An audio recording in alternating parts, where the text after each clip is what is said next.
Cantamos verdades que creemos entender, pero cuando nos sumergimos en tu palabra y vemos todas sus implicaciones, salimos del otro lado reconociendo que apenas entendemos la superficie de los hechos declarados. Y eso es todavía mucho más cierto cuando tiene que ver con la cruz. La mejor evidencia, oh Dios, de que no entendemos la cruz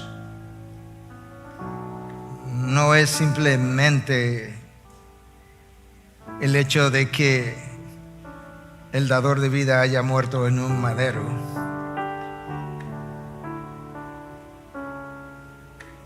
No es simplemente que el justo haya muerto en lugar del injusto. Es que no entendemos ni siquiera sus implicaciones para la vida diaria, porque como cantamos y lo que cantamos nos acusa, porque cantamos que tu cruz demanda toda mi vida y todo mi ser. Y si la verdad es conocida, vivimos midiendo hasta dónde vamos a dar de todo lo que somos y de todo lo que tenemos. De manera, Dios, que nosotros componemos canciones y mensajes muchas veces muy por encima y mucho más profundo que nuestro diario vivir. Nosotros te pedimos, yo te pido en el nombre de Cristo, que tú tomes tu palabra y por medio de la llenura del Espíritu que tú puedas infundir aún en este momento, que tú puedas inspirar, llenar la boca del predicador de tu palabra inspirada, de tu palabra autoritativa, y que tú puedas hacer uso de tu Espíritu para remover escamas que aún permanecen en nuestros ojos del entendimiento, para que podamos entender, oh Dios, de una vez y para siempre el misterio de la cruz en términos de lo que implicó para tu Hijo y de lo que implica para el resto de nosotros, los demás hijos. Sé tú ahora, siendo Dios, habla, que te queremos escuchar. En el nombre de Cristo. Amén. Amén. Podemos sentarnos. Puedes tener ahí la palabra de Dios abierta en la epístola del apóstol Pablo a los Gálatas, capítulo 3. En unos minutos más tarde vamos a estar leyendo. Cuando Cristo fue hecho maldición para mi bendición, es el título de mi mensaje en esta mañana. Y yo creo que esa frase, como decía ya más temprano, explica que ciertamente no acabamos de entender lo que allí pasó. Que el Creador haya muerto en lugar de la criatura, que el Dios 3 veces santo haya sido hecho pecado aunque Él no cometió pecado, que el dador de la vida, como dijimos en la oración, terminara perdiendo la suya para darle vida a aquellos que estaban muertos, que aquel que cumplió la ley terminara maldito como si no la hubiese cumplido, para que aquellos que nunca cumplieron la ley pudieran recibir salvación como si la hubieran cumplido. La verdad es que nosotros necesitamos explorar los misterios de Dios y poder entender hasta donde la llenura del Espíritu nos permita cosas que cambiarían nuestra forma de vivir. La historia de la redención es compleja, no hay duda de eso. ¿Cómo es que Dios crea ángeles, serafines, querubines, poderes, potestades, a sabiendas de que posteriormente se iban a revelar, y lo permitió. ¿Cómo es que Dios, teniendo todo el poder del universo a su disposición, permite que Satanás siga haciendo estragos mientras él usa sus estragos para proclamar su gloria y redimir a los suyos? Es compleja. ¿Cómo es que Dios crea a Adán y Eva a sabiendas de que ellos se rebelarían contra él y tanto lo sabía que él mismo revela que Cristo es el Cordero inmolado desde antes de la fundación del mundo? De manera que nosotros tenemos que admitir que la historia de la redención es compleja. Muchos han hecho múltiples preguntas acerca de estas cosas que yo acabo de mencionar, y respuestas han sido ofrecidas, y en ocasiones yo mismo he tenido que ofrecer algunas respuestas, pero al final del camino hay cosas que no acabamos de entender y otras que, habiéndolas entendido, como que no acabamos de entender sus implicaciones, porque sus implicaciones debían manifestarse en nuestro caminar. De manera que yo oro aún ahora, mientras continúo hablando, para que Dios me ayude a recordar, a ampliar, a afirmar, confirmar, proclamar verdades que tú y yo necesitamos entender aún. De inicio, yo quisiera decir que la historia de la redención pudiéramos dividirlas en pactos. Y esos pactos pudiéramos agruparlos bajo dos grandes sombrillas: un pacto de obras y un pacto de gracia con subdivisiones. De acuerdo con la teología del pacto histórica, para diferenciarla un poco de la teología del pacto más contemporánea, pero la teología del pacto histórica entiende que Dios hizo, y así lo entendemos nosotros, por razones contundentes, que Dios hizo un pacto de obras, un solo pacto con Adán y Eva, no otro.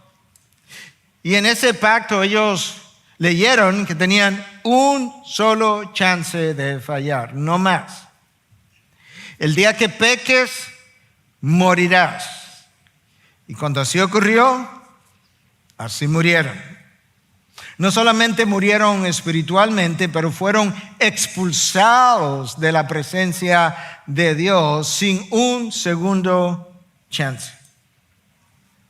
Y las consecuencias fueron tan desastrosas que estas no se limitaron simplemente a sus vidas, lo cual hubiese sido como justo, pero fue igualmente justo que toda la creación fue sometida a corrupción. Porque una primera pareja que recibió un pacto de obra con una sola oportunidad de fallar, decidió darle una mordida a una fruta, y esa mordida llevó a toda la creación a la maldición.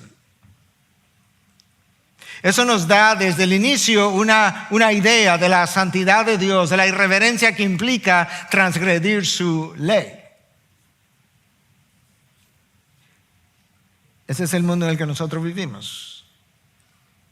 Y estas son las consecuencias que todavía nosotros cosechamos hoy y que reproducimos y multiplicamos hoy. Nuestros mejores representantes fallaron a la hora de cumplir un pacto de obra con Dios. En lo adelante, Dios volvería a pactar con el hombre. Dios volvería a pactar con el hombre, pero de una forma distinta. En esta ocasión, Dios permitiría que el hombre fallara más de una vez, bajo una sombrilla de gracia, bajo un pacto de gracia que tendría subdivisiones. De manera que una vez pasamos del pacto de Dios de obras con Adán y Eva, todo lo demás, todo lo que siguió, fueron pactos o subdivisiones de un pacto de gracia, o renovaciones de un pacto de gracia. A esa nueva disposición de parte de Dios de seguir en relación con los seres humanos a pesar de múltiples caídas y pecados, es que llamamos precisamente pacto de gracia. Hay un primer pacto en la historia bíblica hecho con Noé, y ese pacto termina, ¿verdad?, con un símbolo de un arco iris donde Dios promete algunas cosas. Pero ese pacto con Noé fue un pacto de gracia. De hecho, Génesis 6:8 dice que Noé halló gracia ante los ojos de Dios, dejándonos ver claramente ese primer pacto de gracia. Subsecuentemente, Dios hace un pacto con Abraham. Y Dios le hace una promesa a Abraham de que tendría un hijo, pero le hace otra promesa más, y es que en él, en su simiente, en aquel que vendría en el futuro, serían benditas todas las naciones de la tierra, apuntando todavía a un pacto mayor, superior, bajo el cual estaría este pacto con Abraham y la nación hebrea. Posteriormente, Dios trae una renovación o una subdivisión de ese pacto de gracia vía Moisés. La ley mosaica no fue, nunca lo fue, nunca lo podría ser un pacto de obras. Jamás. La ley de Moisés permitió una caída y otra caída y otra caída, y Dios intervino a través de sacrificios y de corderos ofrecidos para el perdón de pecados, precisamente porque en su gracia Dios estaba pasando por alto, cubriendo los pecados de aquella generación, hasta que en un futuro viniera su Hijo y derramara sangre y perdonara sus pecados de una vez y para siempre. Los corderos no calmaron la conciencia del pecador, dice el autor de Hebreos. Muchos creen, de hecho, alguien que escuchó el mensaje anterior se acercó a mí en el camerino y dice: ¿sabes qué? Eso como que me abrió los ojos, porque uno siempre ha escuchado de las obras de la ley y queda con la idea de que ese fue un pacto de obras, pero hoy yo entendí la imposibilidad de que hubiese sido de esa manera.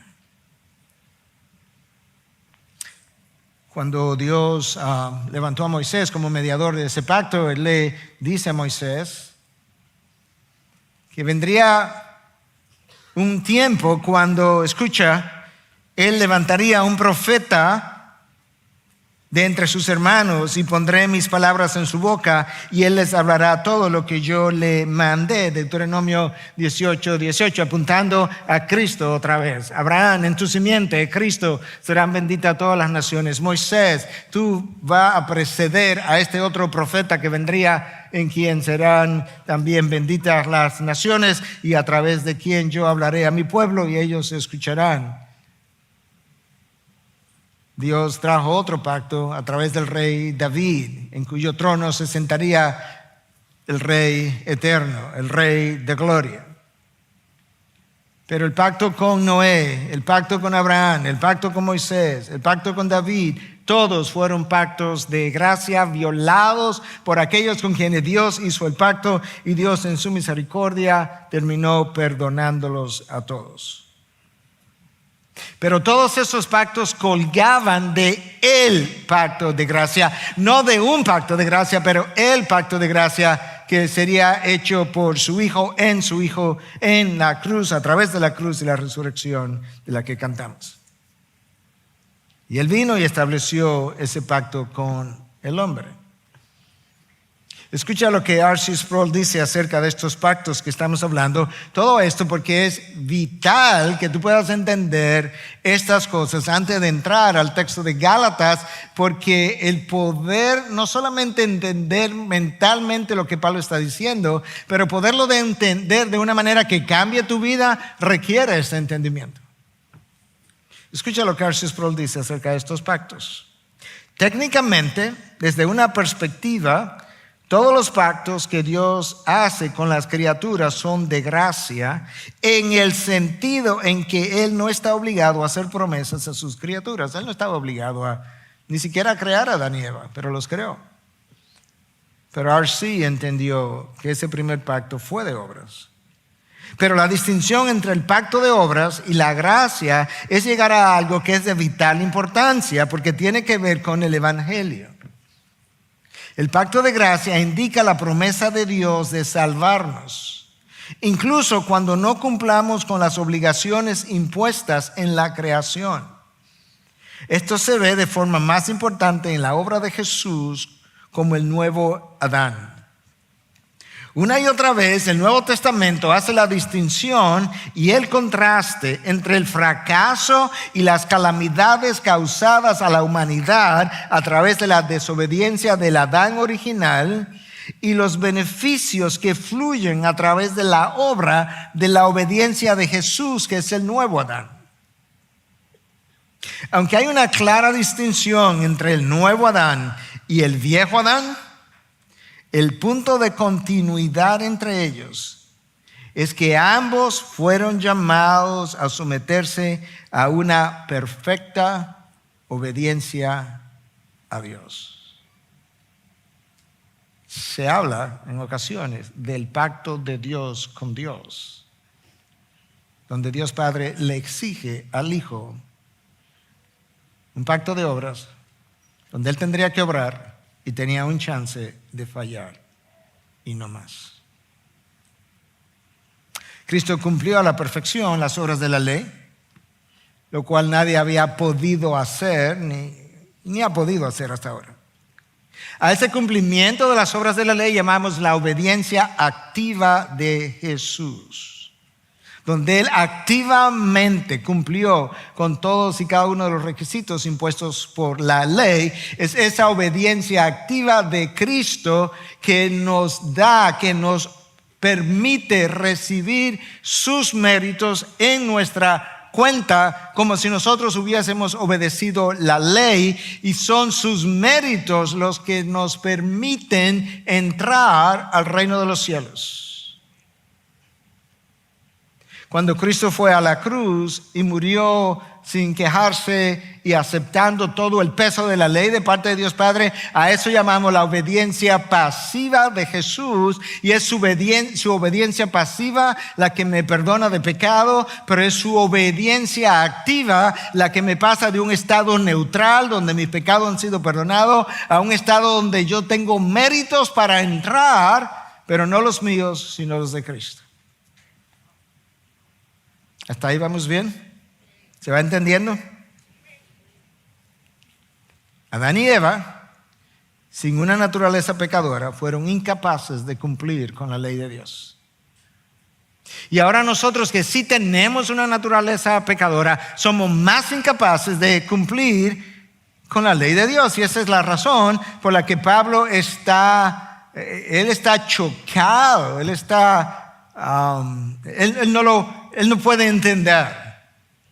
Él como que ha perdido momentáneamente, ha perdido como los estribos con los Gálatas, y están diciendo: Gálatas, ¿cómo es posible? Yo estuve entre ustedes, les expliqué la salvación por fe, la necesidad, la incapacidad del hombre de cumplir con las obras de la ley, y ahora ustedes que entendieron eso, que recibieron eso, ahora me están diciendo otra vez que quieren volver a las obras de la ley, no reconociendo, no recordando la incapacidad que ustedes tienen y que todos hemos tenido desde Adán y Eva de poder cumplir con la ley de Dios.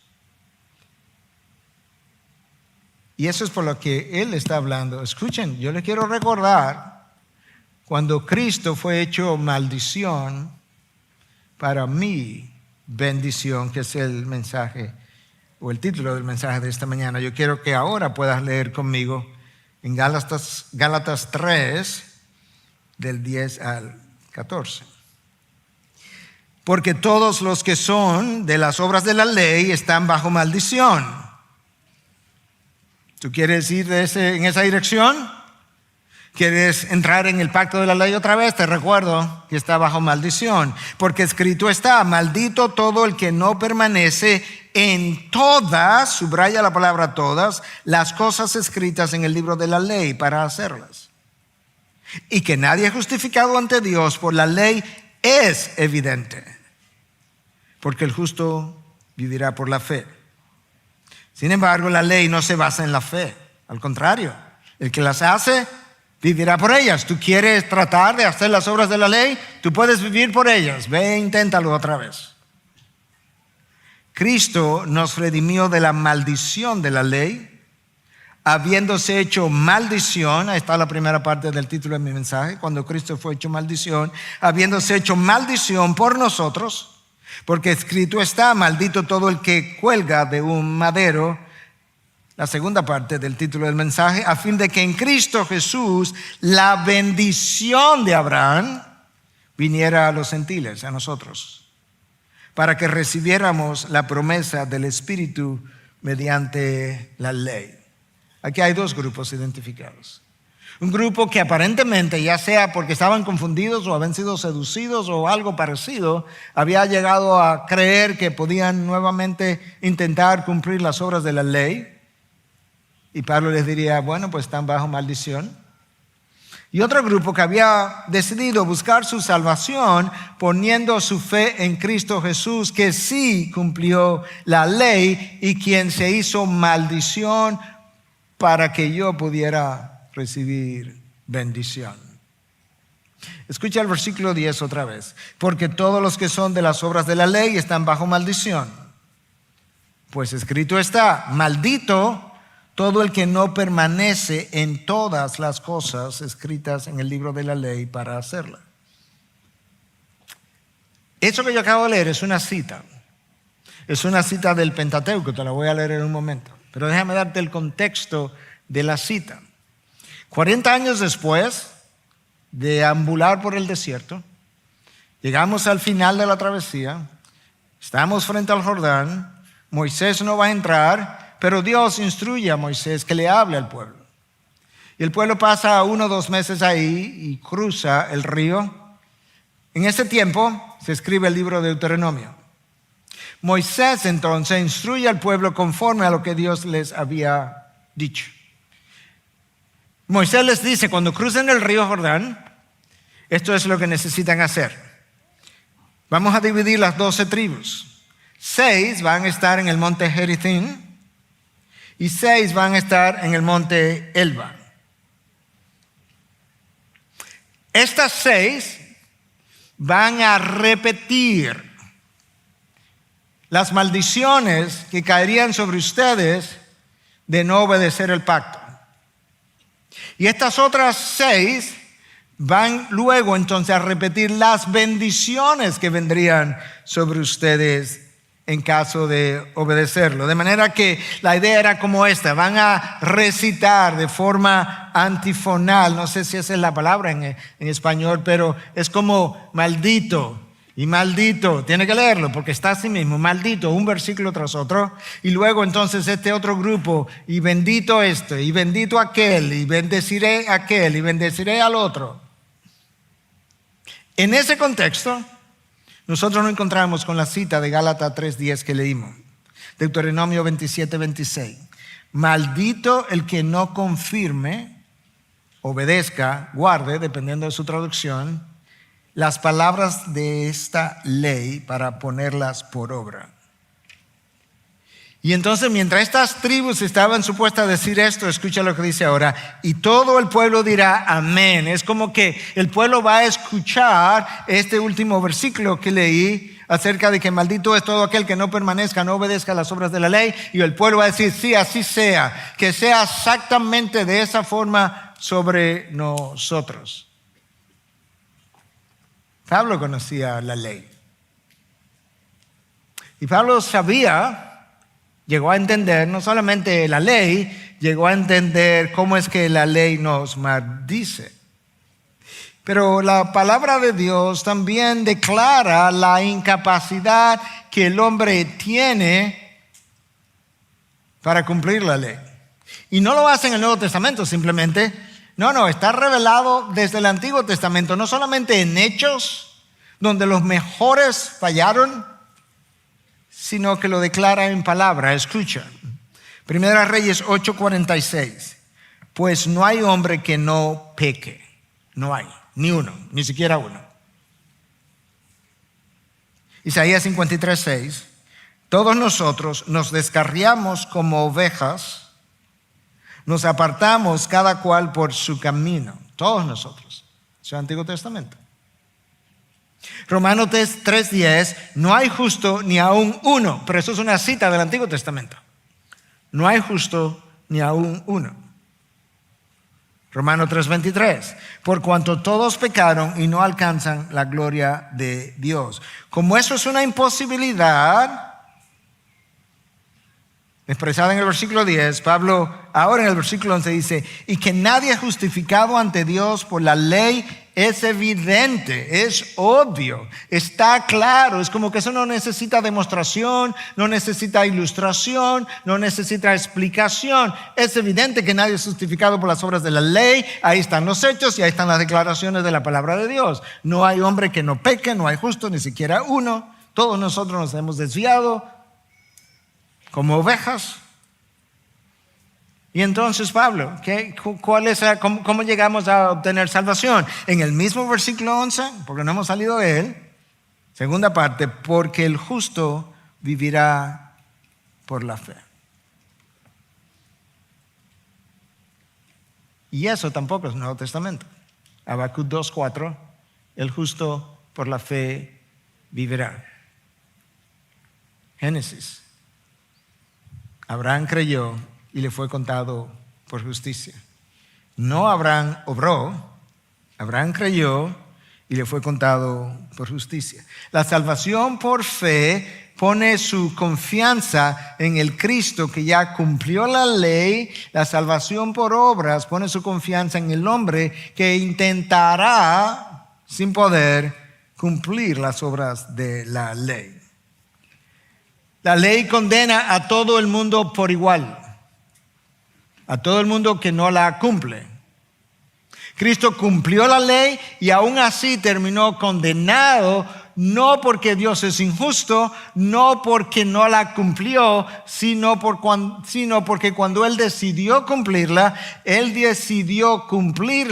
para luego ir y morir en sustitución de aquellos que no pudieron cumplirla, para que cuando el tiempo llegara, Dios pudiera tomar su obediencia perfecta y los méritos que a Él le correspondían y pudiera atribuirle a los redimidos la obediencia perfecta de Cristo junto con todos sus méritos.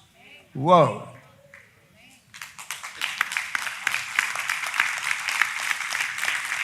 Y Él tomó sobre sus hombros la maldición que debió haber caído sobre ti y sobre mí. Escucha como eso está descrito en el versículo 13 otra vez, que ya lo leímos. Cristo nos redimió de la maldición de la ley, habiéndose hecho maldición por nosotros, porque escrito está, maldito todo el que cuelga de un madero. Cuando Él hizo eso, Él puso de manifiesto la santidad de Dios y puso de manifiesto la pecaminosidad del hombre. Puso de manifiesto la santidad de Dios porque fue precisamente el Dios santo, de acuerdo a Romanos 3, 23 al 26, el que clavó a su Hijo en la cruz porque había pasado por alto los pecados de los hombres y alguien tenía que pagar aquello que había sido violentado o por aquello que había sido violentado, porque en el reino de los cielos el que la hace la paga. O la paga Cristo en la cruz o la paga el pecador en el infierno. Pero su santidad no quedará sin ser reivindicada.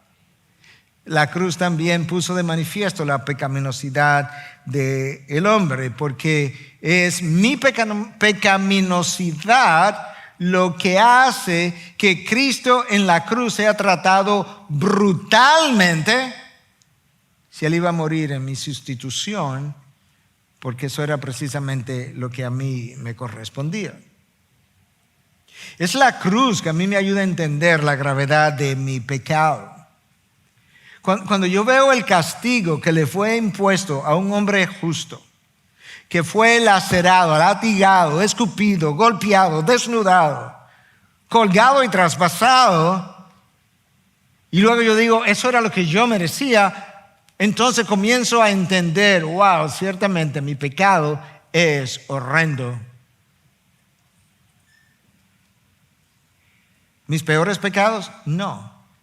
El menor de mis pecados, el más pequeño de mis pecados, hubiese llevado a Cristo a la cruz de igual manera. sin la cruz nunca apreciaría la gravedad de mi transgresión contra la ley y la santidad de Dios. Por eso es que el predicador que deja fuera la cruz no tiene temor de Dios. Él es irreverente ante Dios. Y además, el predicador que deja fuera la cruz deja en condenación al pecador, porque sin cruz no hay evangelio. Y sin evangelio no hay salvación. Y sin salvación, solo me quedo en la condenación. De manera que meditar, reflexionar, me tocó hacerlo otra vez esta semana, en las implicaciones de la cruz, me ha ido llevando poco a poco, cada vez más, a un grado mayor de agradecimiento por la persona de Cristo y por la obra de redención a través de Él en la cruz y resurrección. Esa es la razón por la que el apóstol Pablo escribe a los Corintios en su segunda carta, capítulo 5, en el versículo 14, si mal no me acuerdo, le dice que, ¿qué cosa? Que el amor de Cristo me constriñe, no me deja con otra solución, me apremia dependiendo de la traducción que tú tengas, habiendo estado convencido de esto, que uno murió por todos y que por tanto todos murieron. Y luego más abajo en el 15 dice, para que ahora aquellos que viven, eso somos tú y yo, ya no vivan para sí, sino para aquel que murió y resucitó por ellos. Eso es lo que la cruz demanda, toda mi vida y todo mi ser. Pablo lo entendió, así vivió y así lo proclamó. Entender la cruz debiera llevarme hacia una gratitud hacia Dios enorme y eterna, sin reservas y sin condiciones. Cuando medimos nuestros esfuerzos para ver hasta dónde nosotros llegamos, yo no creo que hemos llegado a apreciar la cruz. Si Jesús derramó sangre, tú puedes derramar sudor. Si Jesús sangró, tú puedes sudar. Literalmente hablando, cuando cada vez que alguien me dice, pastor, mire, es que esto es muy difícil, esto da trabajo. Yo con frecuencia yo creo que hay dos ideas que vienen a mi mente. Número uno, yo creo que tú sirves a un Salvador equivocado. Y número dos, le estás hablando a la persona equivocada. Mira la cruz. Mira la cruz. La cruz de Cristo fue necesaria porque la paga del pecado es muerte, y como Cristo estuvo dispuesto a pagar por mi pecado, Él merecía la muerte. La cruz de Cristo pone de manifiesto la justicia de Dios.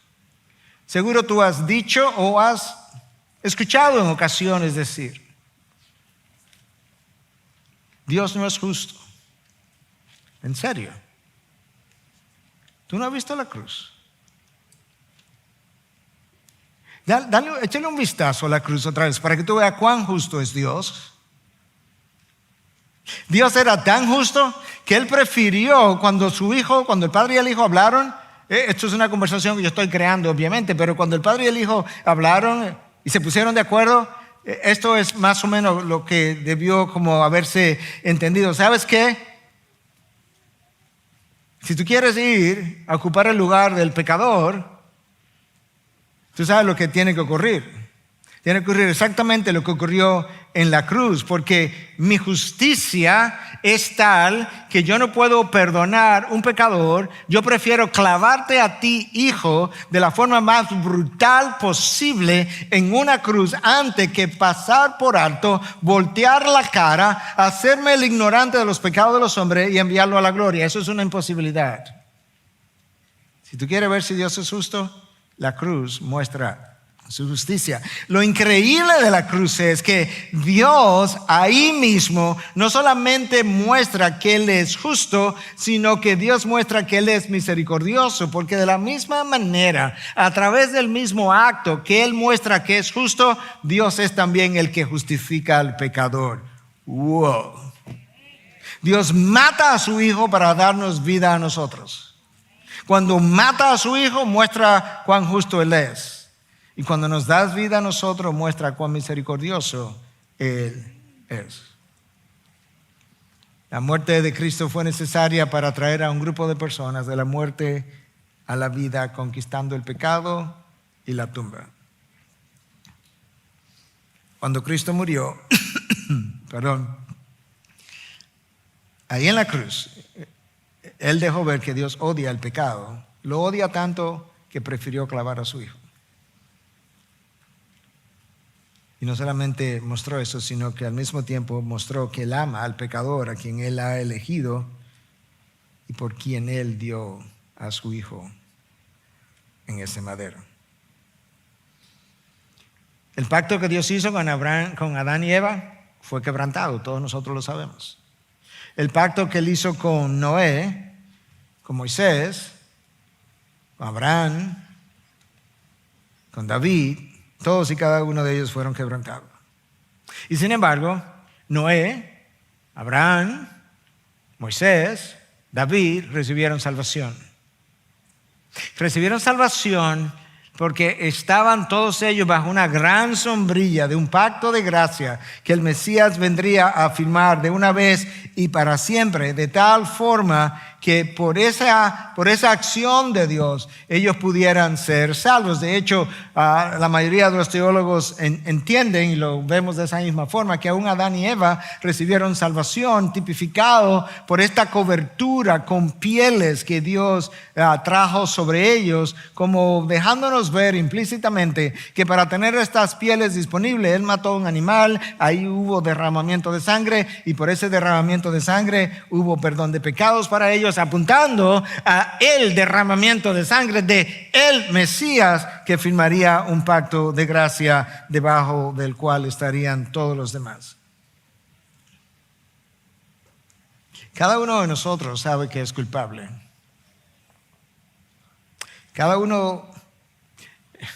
Nosotros sabemos que somos culpables porque nuestra conciencia no nos deja pasar por alto nuestra culpabilidad. De hecho, aún personas que han sido consideradas como antisociales y que han llegado a cometer crímenes, no pudieron dormir tranquilo todas las noches. Su conciencia no los dejaba. Todos nosotros sabemos que somos culpables, todos nosotros sabemos que merecemos condenación y todos nosotros hemos experimentado la angustia de la culpabilidad en algún momento. Lo que nosotros no tenemos tan claro es cuán grande es nuestra culpa. No lo tenemos tan claro porque no entendemos tan claramente tampoco lo horrendo de la cruz. La muerte de Cristo fue injusta y cruel para Él, injusta y cruel para Él, justa y merecida para nosotros, porque Él murió en sustitución del pecador. Y Dios hizo que su Hijo pagara por eso. Que Dios se encarnara y viniera en forma de hombre era inconcebible para la mente hebrea. Inconcebible. Ellos no estaban esperando un Mesías que fuera Dios. El que Dios muriera era inaceptable para la mente judía. El que el Mesías Dios muriera maldito en un madero no solamente era inaceptable, era repugnante para la mente hebrea y lo sigue siendo hoy. De hecho, yo creo que el mismo Satanás, que no es omnisciente, que tiene una sabiduría finita,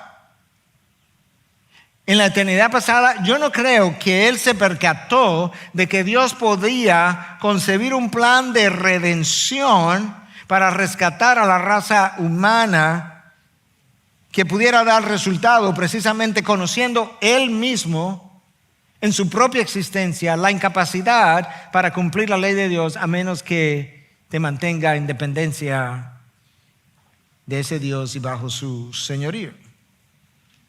Yo no creo que Satanás estoy convencido que no tuvo la sabiduría que Dios sí tuvo y por tanto no podía como entender cómo es que Dios puede concebir un plan que pudiera permitirme revelar, hacer mis malas acciones y que eventualmente Él use mis mismas malas acciones, incluyendo la crucifixión de su Hijo, para llevar a cabo la redención. Yo creo que esa sabiduría escapaba a Satanás. Y esa es la razón por la que yo creo que Pablo escribió a los Corintios en su primera carta, capítulo 2, versículos 6 al 8, y dice: sin embargo, hablamos sabiduría entre los que han alcanzado madurez, pero una sabiduría no de este siglo, ni de los gobernantes de este siglo que van desapareciendo, sino que hablamos sabiduría de Dios en misterio. La sabiduría oculta que desde antes de los siglos Dios predestinó para nuestra gloria. Pablo está diciendo: yo estoy tratando de desenrollar esta sabiduría de Dios anterior a la creación, que en el tiempo, cuando se llevara a cabo, iba a resultar en ¿qué cosa? Aquí está, yo te lo acabo de leer: para nuestra gloria. Wow. Esta sabiduría que ninguno de los gobernantes de este siglo ha entendido, porque si lo hubieran entendido no habrían crucificado al Señor de gloria. La cruz, el diseño de la cruz, no de la crucifixión en el sentido humano, que era el método preferible de la pena capital de los romanos. No, el diseño de la cruz en términos de los logros alcanzados es algo que yo creo que escapó la sabiduría de todas las criaturas. Y Dios ha estado mostrando dicha sabiduría. La cruz puso de manifiesto esa sabiduría infinita de Dios y por tanto inconcebible para la mente humana. La cruz puso de manifiesto la justicia de Dios perfectamente santa, que no negocia con el pecado y que se atreve hasta clavar a su hijo para no hacerlo. La cruz puso de manifiesto la ley de Dios finalmente satisfecha por Cristo, en Cristo, dejándonos saber, como ya mencioné, que ciertamente el que la hace la paga. Y como Cristo murió en el lugar de aquello que la hemos hecho, Él la pagó. La cruz puso de manifiesto la compasión de Dios, que mueve a buscar al pecador, que lo mueve a Él a buscar al pecador, y después de encontrarnos, lo sigue moviendo continuamente para garantizar que no nos quedemos en el camino, sino que entremos en gloria. La cruz de Cristo pone de manifiesto el amor de Dios, el amor inexplicable, inagotable, invariable, interminable, incondicional, leal y eternal. La cruz pone de manifiesto ese grado de amor. Déjame decírtelo otra vez: inexplicable, inagotable, invariable, interminable, incondicional, leal y eternal por el resto de la humanidad. Con amor eterno te he amado, dice Dios, desde la antigüedad. Es la cruz que pone de manifiesto la gracia de Dios, que pacta con el hombre y luego Él tiene que salir a pagar el pacto que Él hizo con el hombre porque el hombre no lo obedeció. Es como que tú contraigas una deuda, le prestes un dinero enorme a alguien y luego tú salgas a trabajar arduamente para hacer el dinero que le prestaste porque tú decidiste que aquel hombre no te lo podía pagar y tú decidiste pagarlo. Y decidiste pagarlo para que él no cayera preso. Imagínate algo como eso. Pero es peor, porque quizás tú no lo sabías, pero Dios lo sabía. De manera que Dios pactó con el hombre a sabiendas que él no cumpliría y que su hijo pagaría cuando él no cumpliera. De hecho, eso se ve, no tengo tiempo hoy, pero quizás en el próximo mensaje, cuando Dios pacta con Abraham y confirma el pacto y le manda a partir estas aves en dos mitades. Eso era como se firmaban los pactos antes. Tú cortabas un pacto y los que estaban dentro del pacto pasaban en medio de las dos mitades. Cuando Dios hizo eso con Abraham, Dios pasó representado por una columna de humo. Abraham debió haber pasado, pero no pasó. Porque Dios sabía que él iba a tener que pagar por Abraham en la simiente de Abraham. Escucha lo que el apóstol Pablo escribe en 1 Corintios 1:30. Pero por obra suya están ustedes en Cristo Jesús, el cual se hizo, o sea, Cristo se hizo para nosotros, sabiduría de Dios. La sabiduría de Dios que concibió esto, bueno, Él la vino a ejemplificar, a vivir, a mostrar. Sabiduría de Dios y justificación y santificación y redención. Él es tu justificación, Él es tu santificación, Él es tu redención. Y Cristo se hizo todo eso por nosotros. Yo creo que no nos debe sorprender cuando Pablo escribe a los Corintios y le dice entonces, por eso cuando yo vine a ustedes, yo vine a predicarle a Cristo y a este crucificado. ¿Por qué, Pablo? Porque Él es tu justificación y Él es tu redención y Él es tu santificación. Por eso yo vine a predicarte a Cristo crucificado, o a Cristo y a este crucificado. Por eso es que Pablo está alarmado con los Gálatas. Es Pablo, Gálatas, yo estuve allá, yo le expliqué esto, la salvación por fe, los requerimientos, la imposibilidad de cumplir la ley, la necesidad de que ustedes creyeran en Cristo Jesús, el nuevo Adán, y ahora ustedes están tratando otra vez de regresar a las obras de la ley. ¿Quién fue que los hechizó, como vimos la semana pasada? Escúchalo otra vez, versículo 13. Cristo nos redimió de la maldición de la ley, habiéndose hecho maldición por nosotros, porque escrito está, maldito todo el que cuelga de un madero.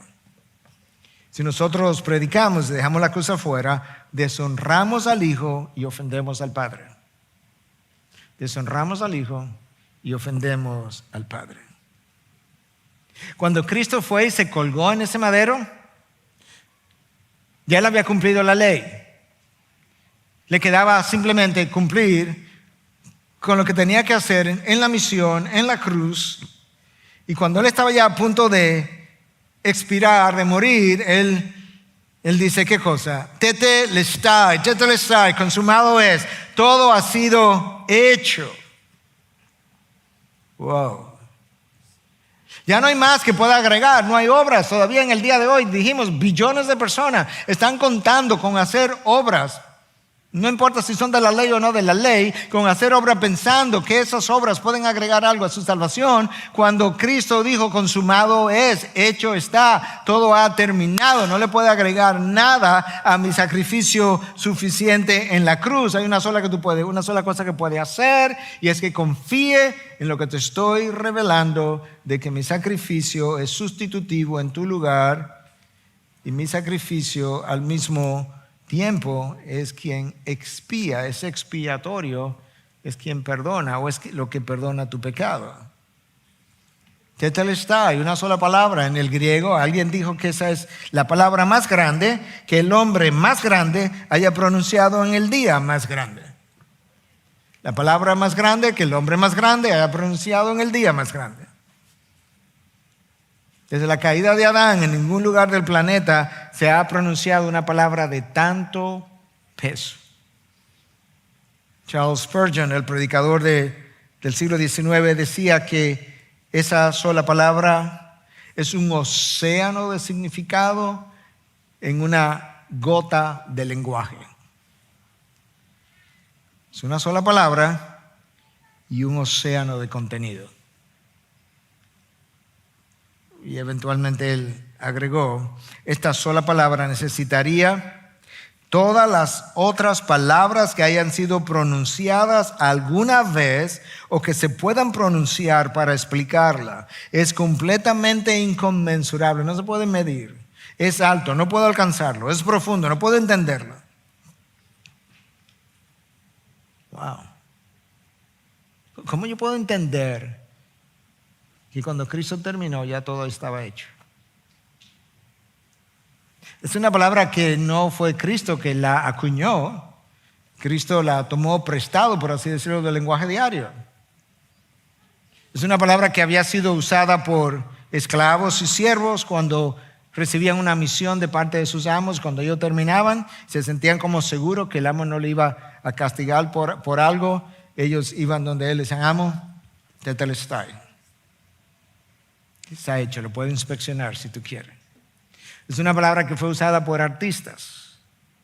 Cuando ellos estaban contentos con algo que estaban pintando o estaban haciendo y lo revisaban y ya no había más nada que hacer, no había que continuar trabajándole, a eso que estaban haciendo, ellos decían, Tetelestai.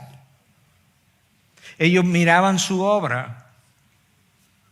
Es como Leonardo da Vinci, que pintó unas manos 1000 veces hasta que estuvo satisfecho, de manera que cuando él iba por la vez número 900, él no podía decir Tetelestai, no estaba satisfecho. Cuando terminó, no estoy diciendo que él pronunció la palabra, pero pudo haber dicho, ahora sí, Tetelestai. Desde la cruz, para poder ilustrarte lo que estoy diciendo, yo creo que Cristo contempló el tapiz que Dios estaba entretejiendo. Y ahí desde la cruz, contemplando el tapiz, Él vio a través del túnel del tiempo y vio Génesis 3:15, la simiente de la mujer, la simiente de Eva, apuntando a Él, le aplastaría la cabeza a Satanás. Estamos a punto de hacer eso cuando yo muera aquí y desarme los poderes de las tinieblas. Desde la cruz Él contempló el tapiz de la historia y vio a Abraham que estuvo a punto de sacrificar a su hijo, a Dios deteniendo el cuchillo, diciendo, no, eso es lo que yo voy a hacer con mi hijo en el tiempo, y la simiente, en tu simiente serán benditas todas las naciones de la tierra. Yo creo que en la cruz Cristo pudo haber contemplado y haber dicho cuando vio a Noé, la palabra Noé significaba reposo, yo soy el reposo al que apuntaba Noé. El arca de Noé, no, yo soy la arca a la que apuntaba Noé, porque a través de la historia de Noé lo que tú ves es Dios revelando que Él trae salvación a través de juicio, la salvación de 8 personas a través del juicio universal sobre la tierra. De esa misma manera, en la cruz Dios estaba revelando que Él traía salvación a través de juicio. El juicio en la cruz es lo que trae salvación para nosotros. Él es la verdadera arca. Desde la cruz Cristo pudo contemplar a Moisés, quien no pudo entrar a la tierra prometida, y pudo contemplar la ley de Moisés y decir, hoy yo estoy terminando de cumplir la ley de Moisés, y aquí con estos clavos la voy a dejar clavada en este madero, de manera que jamás acuse al pecador que viene a mí arrepentido. Colosenses 2, 14 y 15.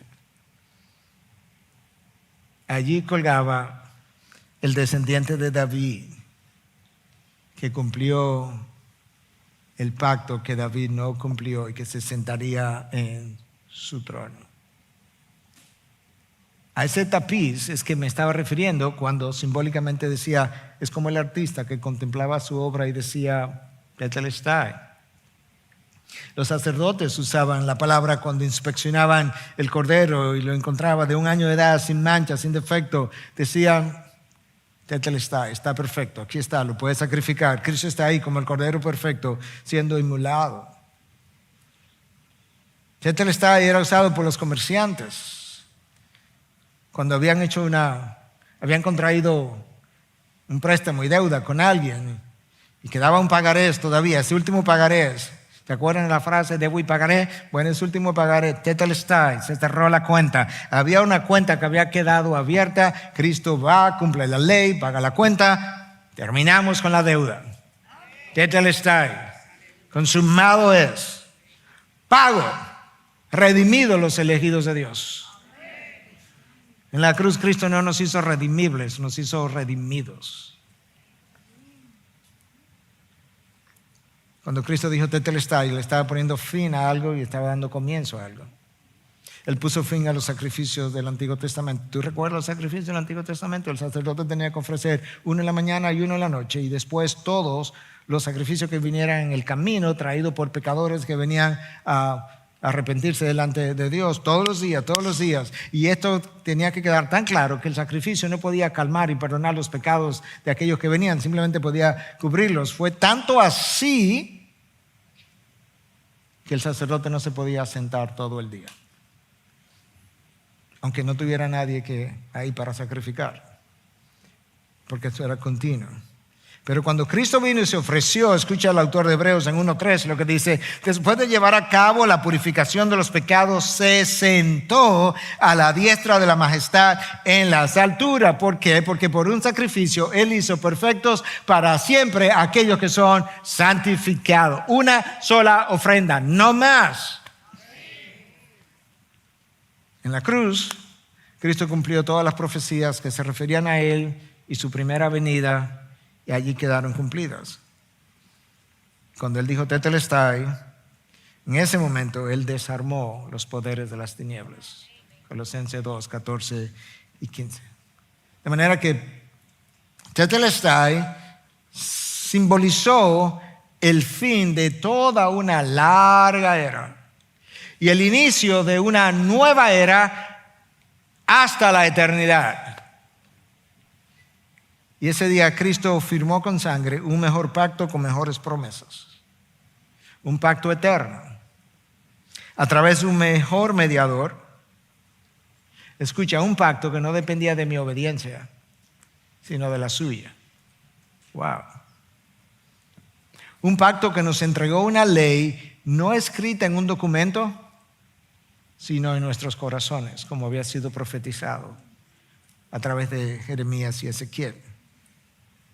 Un pacto que nos permitiría una vez y por siempre obedecer, no por miedo a las consecuencias o por obligación, sino por amor a Dios.